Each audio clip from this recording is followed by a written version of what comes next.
आपके सामने तैयारी करके, जिसने पूरी मेहनत की, संघर्ष की और नायकत्व को, हीरोइज्म को प्राप्त किया, ब्रांड न्यू डायमंड बनकर आए 2018-19 में।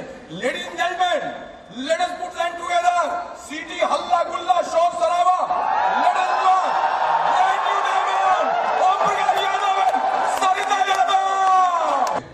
सबसे बेशकीमती प्लेट दे रहे हैं, जो आशा अपने ड्राइंग रूम के सबसे सुंदर स्थान पे लगाएंगे, और ये संदेश के साथ Om Prakash Yadav and Sarita Yadav, brand new diamonds. The highest award for men's dedication for excellence is not what he gets from it, but what he or she becomes through it. Bill and Peggy Britt, we are proud of your accomplishment. We love you. Bill and Peggy Britt, Free Enterprises Day Celebration 2018-19। आप सभी लोगों को नमस्कार। सबसे पहले हम God को बहुत बहुत धन्यवाद देते हैं उनके कि उन्होंने मुझे ये बिज़नेस दिया, और हमारे पेरेंट्स, उनके आशीर्वाद से हम लोग बिज़नेस कर पाए। हमारे अपलाइन प्रियंबल जी, सुनीता भाभी, जिन्होंने हम लोगों को न्यू बॉर्न बेबी की तरह समय समय पे संभाला और बिज़नेस करने को बताया, समझाया, और उनके कारण है समझ कर इतने बड़े बिज़नेस को कर पाए और डायमंड हुए हम लोग। नालंदा में ही मेरा जन्म हुआ। मेरे 2 बच्चे हैं, बेटा कॉलेज में, बेटी मास कम्युनिकेशन कर रही है। हम लोग हस्बैंड वाइफ मिलकर 2010 में इस बिज़नेस की शुरुआत किए, और हम 99 से ही 2000 से ही प्रोडक्ट के यूज़र थे। प्रोडक्ट बहुत अच्छा, लेकिन पटना में आने के बाद है 2010 में इस बिज़नेस को, मनी प्लान को देखे, समझे, ओपन मीटिंग में आए, मुझे बिज़नेस बहुत अच्छा लगा। उसके बाद है सीरियसली निर्णय लिए कि हम लोगों को बिल्ड करना है। जनवरी में करके हम लोग मार्च में सिल्वर हुए, गोल्ड हुए, और अगस्त में 6 महीने प्लेटिनम हो गए। 13वें महीने में फाउंडर प्लेटिनम हो गए। ऑस्ट्रेलिया का ट्रिप हम लोगों ने लिया, और ऐसे तो बिजनेस दिख रहा था कि ठीक है, बिजनेस है, बहुत अच्छा है, हेल्दी मनी है और सारी क्वालिटी है इसमें, लेकिन वहाँ जाने के बाद उसका बिजनेस सेशन जब अटेंड किए तो मुझे बहुत अच्छा लगा। इस बिजनेस के डेप्थ को हम पहचाने, समझे, लगा कि नहीं, जो बिहार में हम लोग देखते हैं, समझते हैं, वो बिजनेस ये नहीं है। इसको उसी ढंग से, उसी नजरिए से हम लोगों को करना है, और हम लोग ऑस्ट्रेलिया से आने के बाद है और कुछ अच्छा निर्णय लिए और अच्छे से करने लग गए इसको, और नजरिया हमने बदला तो परिणाम तो बदलना ही है। फाउंडर प्लेटिनम होने के बाद है कुछ साल हम लोग है रुके रहे, बहुत सारे चैलेंज भी आए, उससे निपटे। उसके बाद हम लोगों ने निर्णय लिया कि एमरल्ड जाना है। स्ट्रक्चर ऑलरेडी हमारा तैयार था, उसमें मेहनत किए बहुत, और 2017 में एमरल्ड हुए, 2018 में जून में डायमंड हुए हम लोग। तो कुछ हेल्दी चैलेंज तो आए, ऐसा नहीं होता है, मेहनत तो है ही, आप भी कर रहे हैं, हम भी कर रहे हैं, हम भी वैसे वही प्रोसेस है, वही किए हम लोग। हस्बैंड वाइफ इसमें है कि प्लैटिनम तो लोग कैसे भी चला जाता है, लेकिन प्लैटिनम के बाद एमरल्ड या डायमंड में हस्बैंड वाइफ दोनों का है एक मत होना, गोल एक होना, एक साथ मिलकर काम करना, ये चीज़ बहुत ज़रूरी होता है। इसको हम लोगों ने किया और बहुत अच्छे परिणाम भी आए। शुरुआती दौर में जब एमबीए बिजनेस में नहीं थे तो लगता था कि प्रशासनिक पदाधिकारी, बच्चे हुए और बड़े हुए, पढ़ाई लिखाई हो गया, शादी हो गया, रिटायर हो गए, तो इसी को शायद सक्सेसफुल लाइफ बोलेंगे। ठीक है, एक तो कहेंगे कि ब्रिट वर्ल्ड वाइड का हम लोग के जीवन में बहुत असर पड़ा है। इन्होंने WW सिस्टम ने हम लोगों को पॉजिटिव बोलना सिखाया, और बिल ब्रिट के लिए बहुत अच्छी एक ताली होनी चाहिए, जो कि हम लोग सारी महिलाओं को ये स्टेज पे इतना सम्मान दिलवाया। और इसी के नियम के तहत हम लोग काम करते हुए हम लोग आगे बढ़े, और आगे भी है बहुत चीज जिन कमियों के कारण लग रहा था कि लेट हो रहा है, ऐसे चैलेंज सुधार कर नए सिरे से, और हम लोग अच्छे सोच के साथ और अच्छा इसी महीने से अच्छा काम कर रहे हैं। धन्यवाद।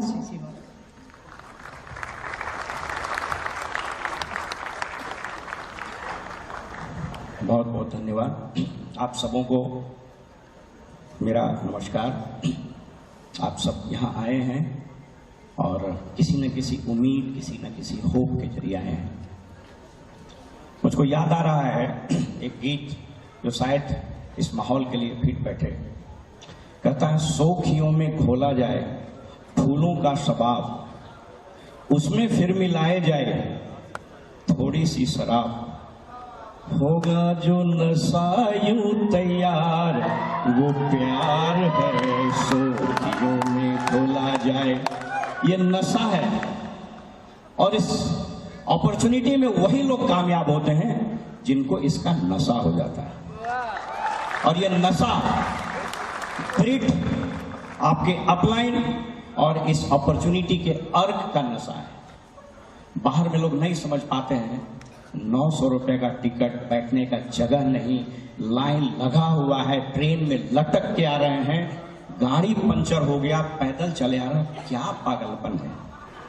लेकिन जिसको मोहब्बत होता है, जिसको सुरूर होता है, वही सफल होता है। और इस बिजनेस में कामयाब होने के लिए ये सुरूर बड़ा जरूरी है।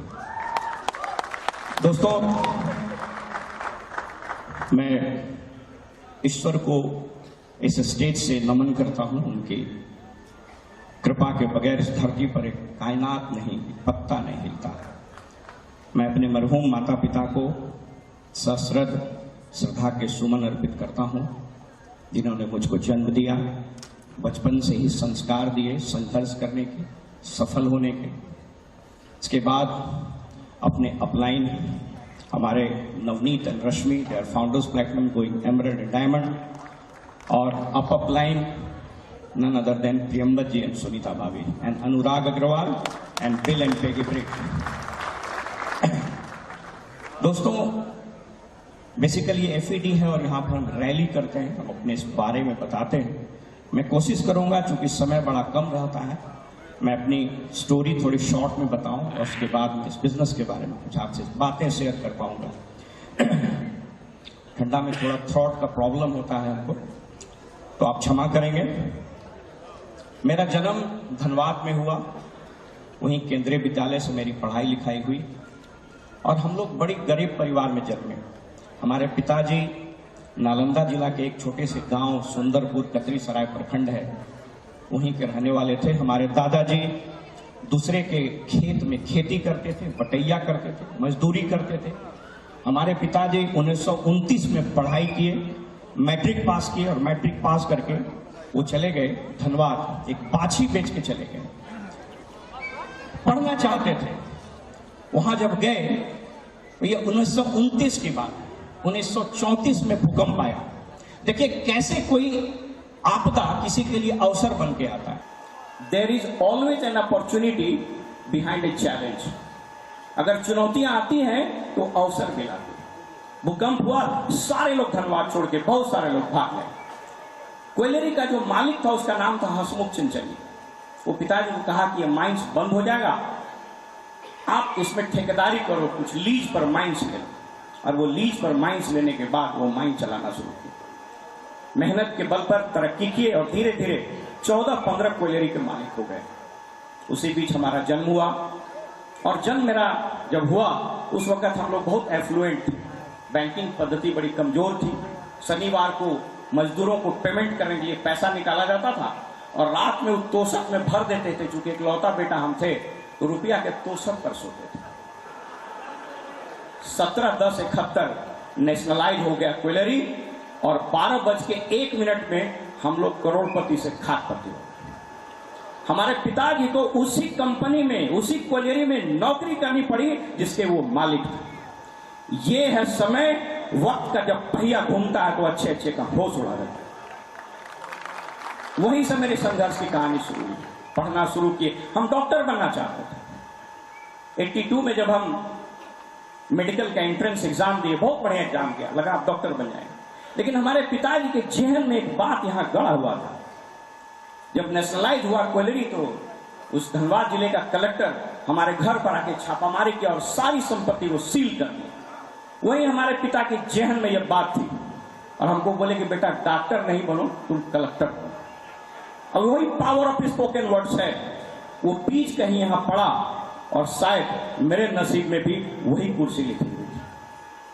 पढ़ाई पूरी किए और जब हमारी सभी बहनों की शादी हुई तब हमको गरीबी घेरा। दोस्तों, इसी पटना शहर में आपको लगता होगा मैं अच्छा नौकरी करता हूं, जहां समाज जाना चाहता है वहां ऑलरेडी हैं, बड़े बड़े ओहदों पर हैं। ये फोरम नहीं है बताने का। इस बिजनेस के अलावा भी मेरा एक प्रोफाइल है। तो जब हम यहां पर आए, संघर्ष करना शुरू किए। कोचिंग में पढ़ते थे, फीस नहीं जुटता था, ट्यूशन पढ़ाते थे। जब गरीबी घेरा, हमारी एक सिस्टर के साथ एक हादसा हो गया। हमारी वो बहन, हमारी मां और पिताजी, कहता है ना जब पैसा साथ देता है ना तो सब परिवार भी साथ छोड़ देता। लोग चले गए। हमारे पिताजी गेहूं बेच करके हमको पैसा देते थे कि बेटा पटना में पड़ेगा। ये इसी साथ इसको समझना। ये हम आपको इसलिए सेखी बघाड़ने के लिए नहीं बोल रहे हैं। संघर्ष जब होता है तो इंसान तपता है, और वैसी स्थिति में भी हम कभी हिले नहीं। एक जीन्स का पैंट और 4 खादी का कुर्ता पहन के इसी शहर में हम संघर्ष किए, कंपीट किए, और हम भी उस मुकाम पर पहुंचे जहां लोग जाना चाहते थे। ये ताकत है संघर्ष। एक ऐसा समय आया 86, 87 में कि हमको लगा कि अब तो टीचर की नौकरी कर ले या मेडिकल रिप्रेजेंटेटिव हो। यहीं पर IITM इंस्टीट्यूट है, म्यूजियम के सामने। 7,500 रुपया लगता था उसमें एडमिशन के लिए। मेरे पास पैसा नहीं था। मेरी मां ने, मुझको याद है, 2 हाथ में कंगन था, सोने का एक कंगन बेच दी और उस कंगन के जरिए एडमिशन ली और पढ़ाई शुरू की। दोस्तों कृपया बैठ जाइएगा, सामने में डिस्टरबेंस हो रहा है, ताकि हम अपनी बात को रख सकें। डिस्टरबेंस क्रिएट होगा तो रिदम टूटेगा। प्लीज बैठ जाइए सबको। और वहां से कहानी की शुरुआत हुई और हम आगे बढ़ना शुरू किए। दोस्तों बहुत समय नहीं है, उसके बाद हम नौकरी में आ गए और शादी हुई हमारी। हमारी पत्नी पॉलिटिकली और इकोनॉमिकली, फाइनेंशियली बहुत रिच है। लोग बिहार शरीफ के एक बहुत बड़े खानदान से हैं। इनके घर में आर्मी ऑफिसर, इनके बड़े भाई ब्रिगेडियर हुए, इनकी भतीजी लोग मैसेच्यूसेट्स से इंजीनियरिंग की, एक भतीजा IIT से किया, एक भतीजी इनकी सुप्रीम कोर्ट में प्रैक्टिस करती है, इनका आयुर्वेद का बहुत बड़ा फैक्ट्री है। वो सब कुछ ठीक तो लाइफ चलने लगा। अब ये बिजनेस में हम बड़ा अजीब तरीके से आए, ये जानना बड़ा जरूरी है। इस बिजनेस में हम 3 बार आए, तीसरी बार ये बात समझ में आई। मैं आपको इसलिए बता रहा हूं कि 3 बार में हमको भेजा में बात गया था। जरूरी है कि आप भी 3 बार में समझिए, एक के बाद समझिए। पहली बार उन दिनों हम मुंगेर में पोस्टेड थे, हमारे साले साहब आए, बोले मेहमान, हम लोग मगध के रहने वाले हैं, बोले मेहमान एगो बिजनेस करवा। हमने क्या चीज है? बोले 4400 रुपया दीजिए। वो साला है, साला की बात कैसे टालिएगा? आए 4400 रुपया दिए, वो डब्बा थमा दिए। बोले कौन चीज है इसमें? बोले मुंह धोने वाला, कपड़ा धोने वाला है। क्या हो गया इससे? बोले इससे पैसा आता है। बोले कैसे पैसा है? बोला मेंबर बनाओ ना। उन दिनों बड़े ओहदे पर हम थे, कुछ लोग को बोले ऐसा ही आ गया। बोला हाँ ठीक है। बोले आप क्या करें? बोला हमरो ना पता हो आपकी करना। रिन्यूअल होता था, नहीं रिन्यूअल, बात खत्म हो गई। दूसरे बार फिर एक हमारे मित्र ने कहा कि बिजनेस कीजिएगा, हम 4400 रुपया वाला। कहा फिर शुरू किए। बोला आप क्या करना है? बोला मेंबर बनाइए। हम कह रहे भाई बिजनेस है तो पैसा कैसे आता है? बोला कह रहे STP करे पड़ता है। बोले STP क्या है? बोला ले गया, ऐसे ऐसे ऐसे पूरा घुमाया, ये है वो है, रेक्रॉक है, रिच डिवोर्स है, जेवन हैंडल है, फल्ला। हम कह यार ये पैसा कहां से आता? सेल बताओ, इतना आदमी नाम काल बताओ। हम नहीं करेंगे, ईश्वर को शायद मंजूर नहीं था, और थोड़ा नशा भी था। नौकरी में रहता है, सरकारी नौकरी में कॉलर टाइट रहता है, हमारा भी टाइट है। नौकरी वाले लोग, गणेश जी का सवारी है, कुर्सी गया गए काम से। एनीवे, तो शुरू हुआ। तीसरी बार बड़ा अजीब तरीके से बिजनेस में आया। किसी ने हमको ये अपॉर्चुनिटी नहीं दिखाया दोस्तों, आज तक किसी ने हमको दिखाया, उसके बादों किसी ने नहीं दिखाया। थोड़ा नेचर मेरा गड़बड़ था, बड़े होने पर थे, अब बहुत बदमाश मेरा नेचर था। हमको कब कहा दिया था ब्रिगेडियरवा है, एक नहीं जाइएगा तो कुछ से कुछ बोल देगा, डरे हुए नहीं करता। तो एक दोस्त हमारा जो हमसे मेरे साथ पढ़ता था, उसके फादर हमारे सीनियर हुआ करते। रिटायरमेंट के बाद उनकी बड़ी समस्या हो गई, तो उसको हेल्प करने के लिए बोला कि बॉस इसका कुछ प्रोडक्ट वगैरह यूज कीजिए, 100 भी हो जाएगा तो हमको हेल्प हो जाएगा। बोले लाइए, आ जाते हैं। आ गया, और गलती वो क्या किया, वो प्रियंबर जी से मिलवा दिया। तो प्रियंबर जी आए कि हमको किताब उताब पढ़ने का बड़ा शौक। मेरी कई किताबें लिखी हुई है, Indian institute of public administration के लाइव मेंबर है। मेरी लिखी हुई आंतरिक सुरक्षा व्यवस्था, internal security of India the needed reforms करके किताब दिल्ली की उस लाइब्रेरी में, गूगल पर कई एक आर्टिकल, इनफैक्ट तनख्वाह से ज्यादा पैसा हमको आर्टिकल से आता, ग्लोबल इकोनॉमी, उसी फ्लड पर हम लिखे थे, विकिपीडिया में मेरा आर्टिकल गया था, बढ़िया अच्छा सब कुछ चल रहा था, और बहुत बढ़िया से नौकरी किए, बड़ी ईमानदारी से, इनक्रेडिबली किए। मेरे चरित्र पर, मेरी नौकरी पर आज तक कहीं से दाग नहीं। इस बिजनेस में अगर आपको कामयाब होना है, आपका बढ़िया चरित्र होना चाहिए। जुगाड़ या लंथली आदमी इसमें फेंका जाता है। नौकरी में आ गए, बिजनेस में कैसे होगा, तो पचोकरा धर के लाए, ओकरा धारे पकड़े तो कुछ ना हो। एनीवे, अब समय बहुत निकलता जा रहा है मेरा, घड़िए पर नजर रहता है, वो लेके खड़ा हो जाएगा, टाइम खत्म। सो एनीवे वो चलता रहा और फिर शुरुआत हो गई। हम बोले कि बॉस क्या करना पड़ा, ऐसे ऐसे कुछ को प्लान दिखाना शुरू किया, कुछ हाँ कुछ ना, कुछ ये प्लान दिखाना, बताए ना, रात दिन, एक दिन में 200 300 लोगों को प्लान दिखा। मुजफ्फरपुर में एक जगह बोले कि होम मीटिंग करेंगे, बोले कितना आदमी, बुलाइए ना कुछ आदमी। पहुंचे तो देखे लाउड स्पीकर लगाए हुए, टेंट लगाए हुए। हम बोले कौन सी है, बोले सबको प्लान दिखाना। सारा दिन लगे रहे और धीरे धीरे चीजें बदलती चली गई। दोस्तों, वक्त नहीं है, हम थोड़े से अपने ऑर्गेनाइजेशन के बारे में बताएंगे, फिर थोड़ी सी बिजनेस की समय मिलेगी तो बात करेंगे। धीरे धीरे ऑर्गेनाइजेशन बनता चला गया। हमारे पहले ऑर्गेनाइजेशन में एक जो शख्स आया, सील प्रियम, वो भारतीय पेट्रोलियम में बहुत बड़े पदाधिकारी, उनका बड़ा बिजनेस हो गया। उसके बाद फटाफट, और बताया ना कि इस बिजनेस में बार बार हम लोगों को बोलते हैं, जुमला बड़ा प्यारा है, आओ भाव प्रभाव तीनों तरीका सही है लाने का। कुछ तो ऐसे ही आ जाएगा, वो बोल रहे हैं क्या कहे, बात उठावे आ जाते हैं। कुछ लोग लगा कुछ कमा लेंगे, कुछ किसी तरीके से आ जाए, कोई दिक्कत नहीं है, लेकिन आपका स्वभाव बढ़िया रहना चाहिए। स्वभाव बढ़िया रहेगा तो टिक जाएगा, सफल हो जाएगा। उसके बाद हमारे अधीनस्थ काम करने वाला ड्रग डिपार्टमेंट में डॉक्टर नमिता एंड प्रदीप लोग आए, they are founders platinum, they are going emerald. उसके नीचे चुनिंदर राजेश्वरी, उसके नीचे इंद्रकांत, उसके नीचे राजीव एंड पूनम, बहुत बड़ा ऑर्गेनाइजेशन हो गया। उनकी दूसरी लेग भागलपुर में बहुत बड़ी हो गई। रवि शुक्ला आए, उसके बाद लक्की एंड अलख आए, आस्तिक आए, उमेश बाबू आए, राजेश एक मर्चेंट नेवी अफसर, भागलपुर में ह्यूमंगस ऑर्गेनाइजेशन हो गया। सबका नाम लेना भी संभव नहीं है। दूसरी ऑर्गेनाइजेशन भी बड़ी विचित्र हुई, हमारा बेटा ऐसे स्पॉन्सर कर दिए। उसके नीचे हमारे ही कलेक्टर, IAS अधिकारी, पैर में दर्द रहता था, प्रोडक्ट यूज करने लगे, सीरियस हो गए, हिल बीकन प्लेटिनम। उनके नीचे उनकी बेटी, she is a very senior bureaucrat, शायद यहां बैठी होंगे, क्या फैमिली, उनका हस्बैंड सुपरिटेंडिंग इंजीनियर, उनका बेटा कैलिफोर्निया यूनिवर्सिटी में पढ़ रहा, अगले साल नासा में साइंटिस्ट हो जाएगा। She is founders platinum going emerald. उनका बहुत बड़ा ऑर्गेनाइजेशन। उनके नीचे अनुजन वंदना, मुजफ्फरपुर का सारा शुरू हो गया। मेरे थर्ड लेग में मेरा एक दोस्त बैचमेट, उन दिनों बांका में बहुत बड़े पद पर था, उसको बोले तो बोला ठीक है, तुम बोल रहे हो तो ठीक है होगा, चलो शुरू करते हैं। 5 साल सोया रहा, उसके नीचे हम काम करते रहे और धीरे धीरे एक शानदार लड़का मिल गया, hero Ajay Jha, platinum going emerald and founders platinum, बहुत फिल्म कई एक सिनेमा में काम किया। उसके नीचे फिर शुरू किया, औरंगाबाद में बहुत बड़ी टीम खड़ी हो गई और उनका भागलपुर में भी ऑर्गेनाइजेशन चला गया। मेरे चौथे लेग में मेरा एक नितेश करके सॉफ्टवेयर इंजीनियर हमारे बगल में रहता था, उन लोग स्पॉन्सर हुआ। उसके बाद मेरा भतीजा आ गया, उसके नीचे दिल्ली में टीम खड़ी हो गई, उसका फिर पटना भागलपुर बहुत बड़ा ऑर्गेनाइजेशन बना गया। और उसके बाद एक जो टीम आई, हम उन दिनों लखीसराय में थे, एक दोस्त को स्पॉन्सर किए, ढूंढते PhD डिपार्टमेंट में एक एग्जीक्यूटिव इंजीनियर मिल गए, Arpita and Pranvesh, fire brand leader. Last year 800% उनका ग्रोथ हुआ, स्ट्रेट वे 12-13 महीना में प्लेटिनम चले गए, फाउंडर जा रहे हैं, अगले साल निर्णय ले लिया एमरल्ड चले जाए। इसी तरीके से मेरा छठा लेग नवगछिया से शुरू हुआ, 7वां 8वां 9वां, मेरा 10 लेग इस हॉल में बैठा हुआ। अगर इस राज्य से कोई एक आदमी क्राउन एम्बेसडर जाएगा तो हम होंगे, आप भी हो सकते हैं। दोस्तों, बहुत ज्यादा वक्त नहीं, कुछ बात आपसे हम करना चाह रहे थे।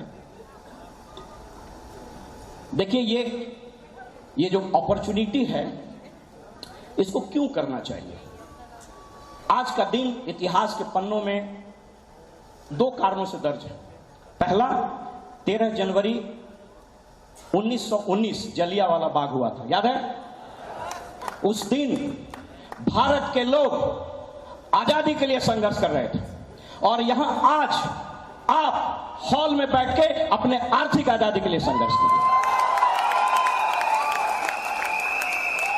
आज का दिन और महत्वपूर्ण।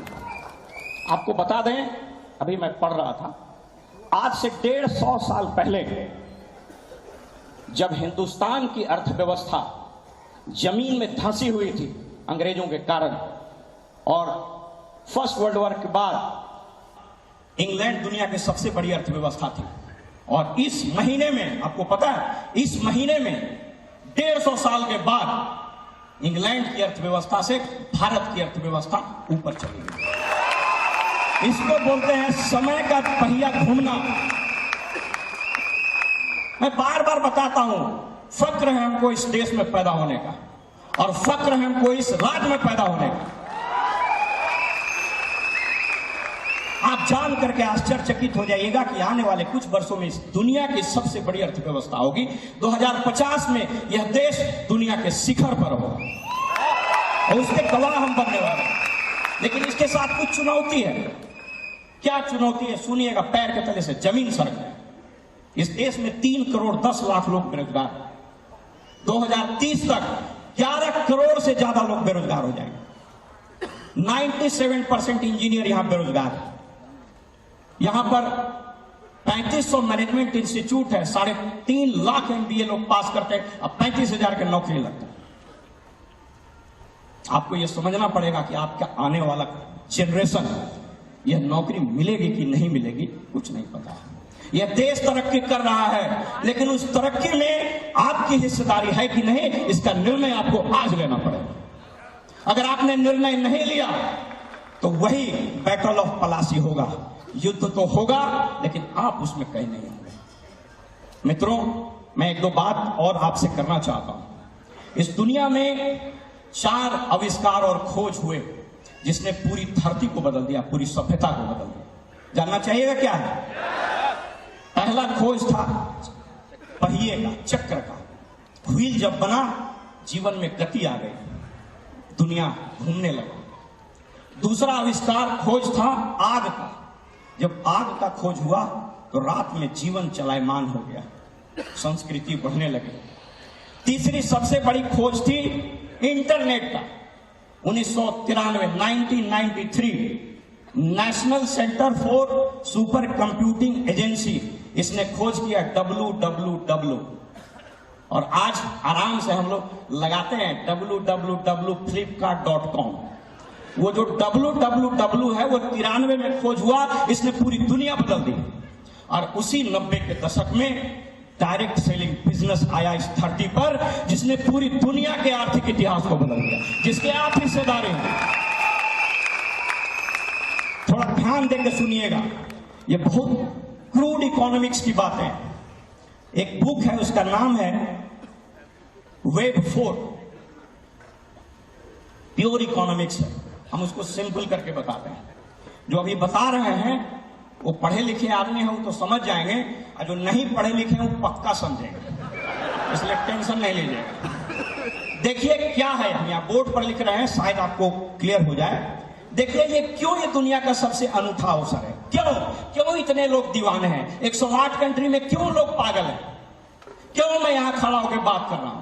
नालंदा जिला के गांव में पैदा हुआ इंसान को 900 रुपया टिकट देकर आप क्यों सुन रहे हैं?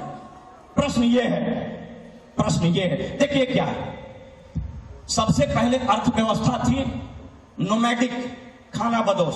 क्या होता था, आपके पास, जिसके पास, कुछ लोगों के पास गाय बैल होता था और कुछ लोग उसको चराता था, उसको बोलते हैं नोमैडिक कल्चर। वहां से सभ्यता बढ़ी और एग्रेरियन इकोनॉमी आ गया, लोग खेती बाड़ी करने लगे। यहां भी कुछ लोगों के पास खेत, बाकी लोग मजदूर। थोड़ा गौर कीजिएगा, यानी जो कैपिटल है कुछ लोगों के हाथ में। उसके बाद सभ्यता और आगे आई। यहां इंडस्ट्रियल रिवोल्यूशन हुआ, औद्योगिक क्रांति हुई। कुछ लोग के पास पूंजी, बाकी आदमी मजदूर। फिर वहां से अर्थव्यवस्था बदली। उसके बाद आया समाजवाद। 3 वर्ग जन्म लिया, बुर्जुआ, प्रोलेटारिएट और मिडिल क्लास। जिसके पास पूंजी था राजा, बाकी लोग उसके लिए काम करो। देख लीजिए अर्थव्यवस्था का ट्रेंड। उसके बाद आया फ्री इंटरप्राइज, और उसके बाद आया फ्री इकोनॉमी, जिसको बोलता है कैपिटलिस्ट इंटरप्राइज इकोनॉमी। जिसके पास दौलत वो अंबानी, जिसके पास दौलत नहीं उसके यहां नौकरी कीजिए। और नाम बड़ा बढ़िया देगा, जीएम है सर, कहां है? रिलायंस फ्रेश में। अरे काम करो, तरकारी बेचना। सर बाटा में हम मैनेजर हैं, जूता बेच रहे हो। ये बड़ा अजीब है, कभी समय मिलेगा बताएंगे कैसे कैसे 3 वर्ग है, अमीर गरीब मिडिल क्लास, बाकी जात इलेक्शन और शादी में काम आता है, कहने आता। उसके बाद जन्म लिया ये डायरेक्ट सेल का बिजनेस। इसने कहा कि साहब पूंजी नहीं होने के कारण लोग गरीब रह जाते हैं। ये मिडिल क्लास, ये कम पढ़े लिखे जिसके पास पूंजी नहीं है वो गरीब रह जाता है। एक ऐसा अपॉर्चुनिटी बनाओ जिसमें पूंजी की जरूरत नहीं है, और बगैर पूंजी के इस बिजनेस का जन्म हुआ, और मेरे जैसे लाखों करोड़ लोग एक बहुत बड़ा व्यापारी हो गया। ये क्रांति है। This is not simply an opportunity, this is an revolution. This is the economic, social revolution taking across around the world, empowering millions and millions people on the globe. मामूली चीज नहीं है, बोल के मेरा रोंगटा खड़ा हो जाता। आप इतिहास के पन्नों में दर्ज होने वाले उस गवाह की तरह हैं जो यहां पर साक्षी है इस परिवर्तन का। लेकिन आपको निर्णय लेना पड़ेगा कि उस परिवर्तन के साक्षी आप होने वाले हैं या नहीं। मित्रों, मेरा समय बहुत खत्म हो रहा है, इसीलिए रिचर्ड पो एक बहुत बड़े अर्थशास्त्री हैं। इनफैक्ट बैरी कार्टर एक फ्यूचरिस्ट इकोनॉमिस्ट है। फ्यूचरिस्ट इकोनॉमिस्ट का मतलब होता है वैसा अर्थशास्त्री जो फ्यूचर के बारे में बताए। वो कहता है कि it is a mass privatisation, it is a mass privatization of wholesale capital from the hands of few people into the hands of millions and millions people who have a dream। जिसके पास सपने हैं वो एक बड़ा व्यापार खड़ा सकता है, बड़ा ऑर्गेनाइजेशन बना सकता है। हमने भी 10-20 हजार आदमी का ऑर्गेनाइजेशन बनाया। दोस्तों, इस देश इस अपॉर्चुनिटी में आप पैसे इसलिए नहीं कमाते हैं कि आप बहुत काबिल हैं, बल्कि आप बहुत लोगों के सपने को पूरा करते हैं। मैं बात को थोड़ा सा रैप अप कर दूं। कुछ बात मैं कहना चाह रहा था, कोई एक लीडर जल्दी से इसको मिटा दे। मैं एक दो बात कहना चाह रहा था। देखिए, एक बात है इस बिजनेस के अंदर, somebody प्लीज कम एंड, जब तक मिटाएंगे तो कुछ बात कर लेना, टाइम आपका दशक रहा है। सो देखिए, होता क्या है, when you start this opportunity, आप ज्वाइन करते हैं, you join this opportunity, you join this opportunity. आप अपॉर्चुनिटी ज्वाइन करते हैं। कैसे करते हैं? उस पेपर दिए, काम शुरू हो गया। उसके बाद आप शुरुआत कर देते हैं। शुरुआत कैसे करते हैं?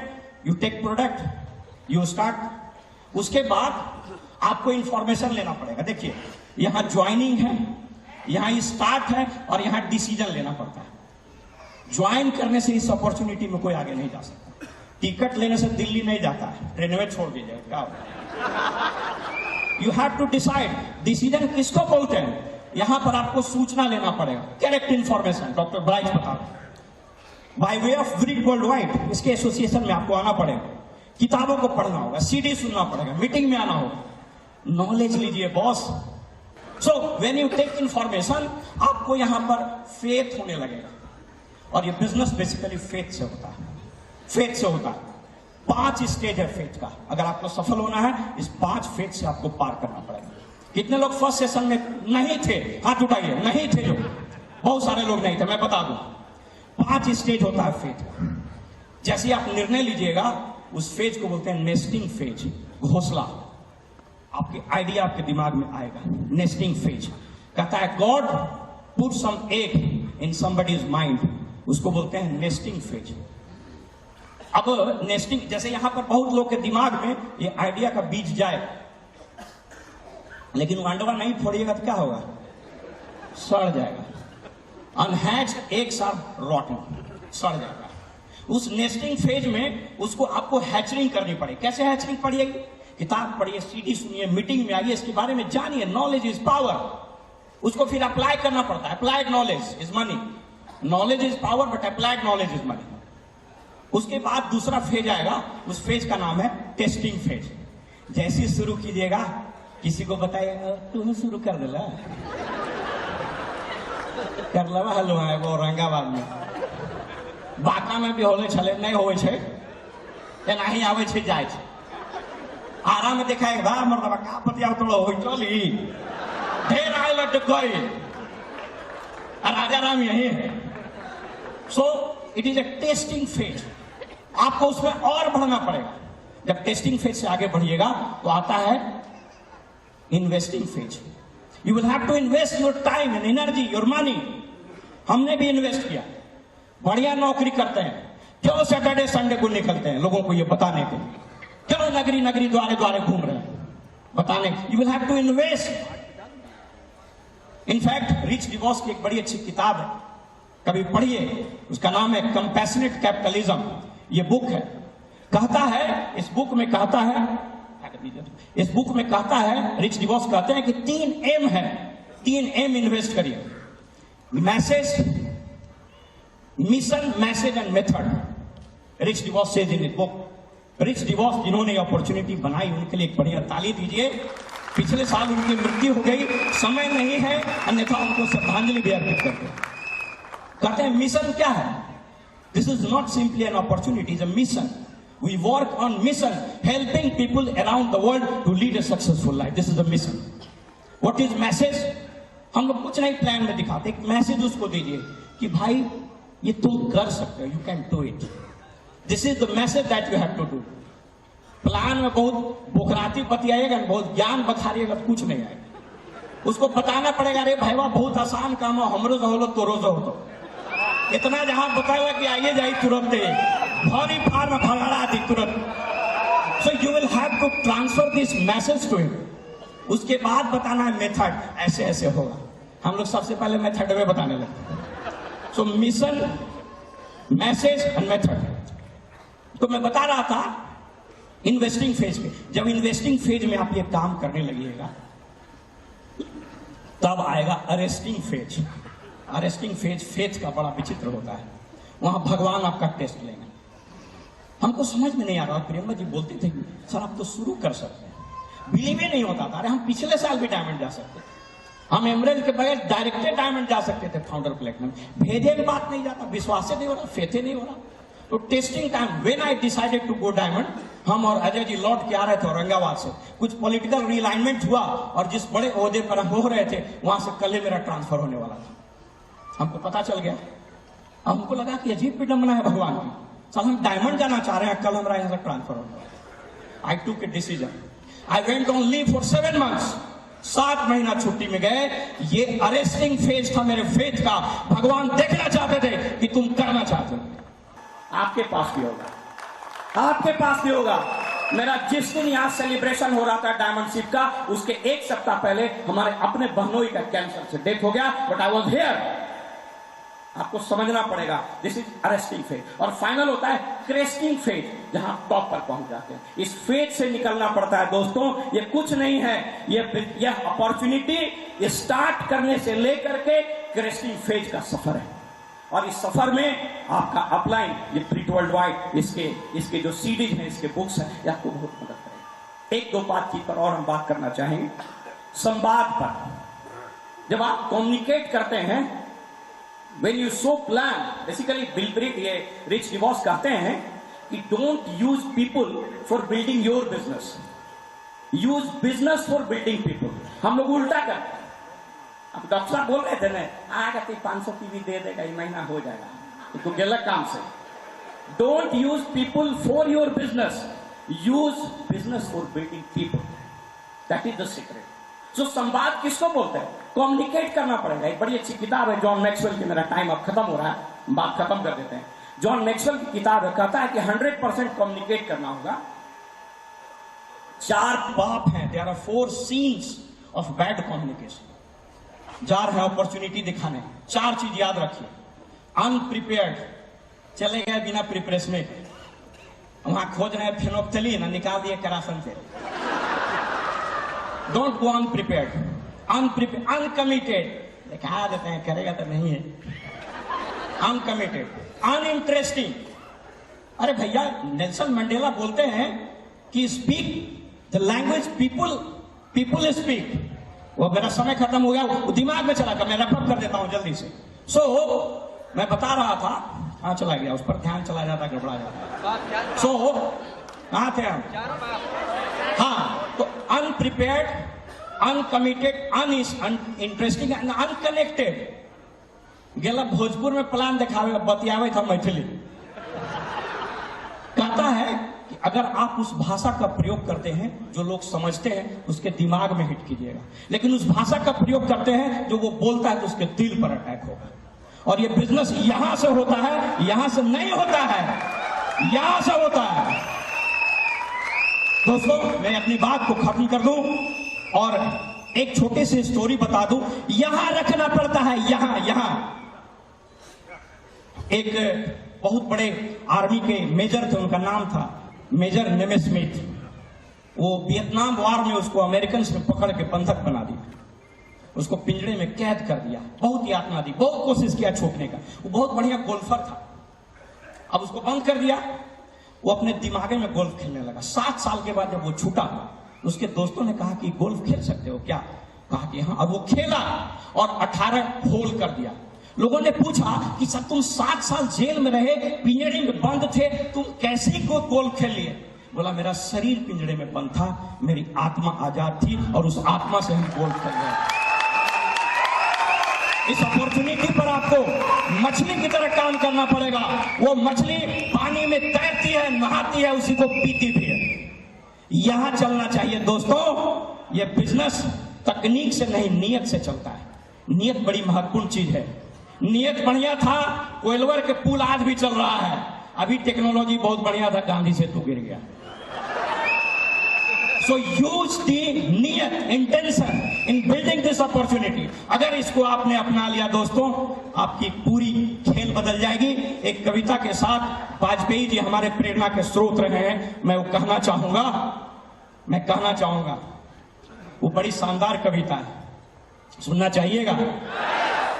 कदम मिलाकर चलना होगा, कदम मिलाकर चलना होगा, बाधाएं आती हैं आए, पांव के नीचे अंगारे, सिर के ऊपर यदि बरसे ज्वालाएं, निज हाथों से हंसते हंसते आग लगाकर चलना होगा, कदम मिलाकर चलना होगा।